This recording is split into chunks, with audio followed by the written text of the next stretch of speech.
Hello, I'm Gavin Nimon from Glenelg Orthopaedics, and being a shoulder surgeon, I'm here to talk to you about frozen shoulders. Frozen shoulders are a very common presentation to my practice, with most patients who present along with painful shoulder blaming a frozen shoulder as a cause. In reality, a frozen shoulder is not quite as common as actually other causes of painful shoulders, that being rotator cuff problems, impingement, or even arthritis. But frozen shoulders still form one of the major causes of painful shoulders. It is, however, a specific condition which involves both pain and then stiffness. Usually the cause of a frozen shoulder is not known. It may start out of the blue, but it's often associated with diabetes, or people who have had breast cancer treatment and required radiotherapy, or even someone who's had a heart attack or has been associated with some traumatic episode. The causes of a frozen shoulder are not known, but the frozen shoulder itself is a particular syndrome which runs through 3 to 4 stages. Traditionally it's been known as 3 stages, but I like to think it was 4 stages. Initially, the shoulder will become very painful and the patient will present with severe pain, often looking quite teary and emotional because of a very neurogenic or very emotional type of pain. With time, the shoulder then becomes stiff, and so not only will they have a awful painful shoulder, but they won't be able to move it. They find they hitch their shoulder more, they have reduced external rotation. Over time, the pain starts to improve, and by this stage, the patient's actually feeling a bit better for themselves. The shoulder remains stiff, and then with further time the actual shoulder improves overall. So it's a condition which goes through a painful and then stiff phase, but which is self-limiting. The actual cause of a frozen shoulder relates to the capsule around the shoulder joint becoming very stiff for some reason. The shoulder consists of a ball and a socket joint, and there's a capsule that makes up that ball and socket joint that forms around the shoulder, and for some reason out of the blue this becomes quite fibrotic or tight. The treatment is to actually try and maintain range of motion and allow patients to give it time for this condition to settle. However, because of the pain being so severe, patients are often desperate to have something further done. Often, simple physiotherapy measures might be worthwhile, although some people believe this can actually flare things up.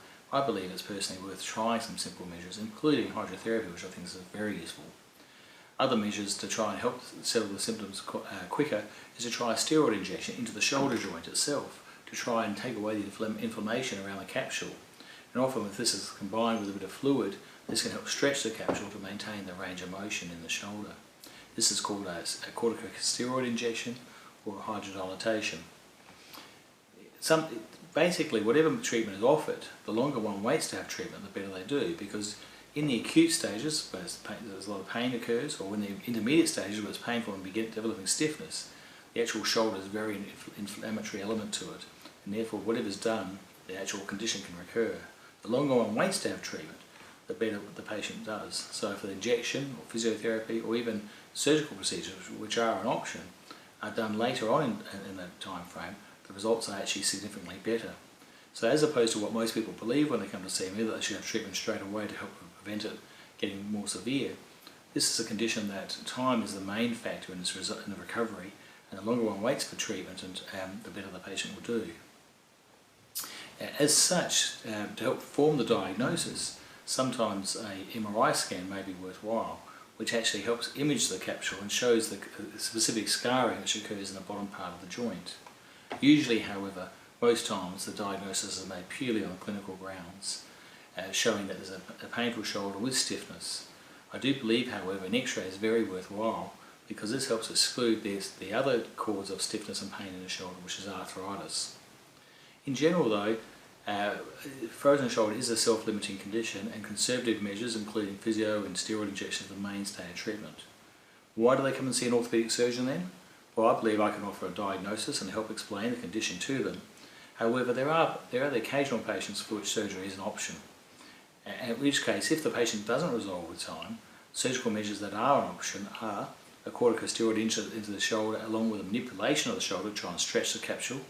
However, this does have risks, including developing a fracture, which is obviously a serious complication.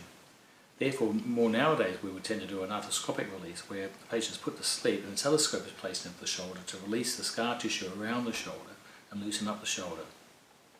These can have good results, but in general is left as a last resort, as I believe in most cases frozen shoulders can resolve with time on its own. I hope this information has been of use. Please be aware that we in Glenelg Orthopaedics we like to try and provide quality orthopaedic care in a holistic approach to our patients, and as such, if you need any advice, I'm always available for you. I wish you all the best. Thank you very much.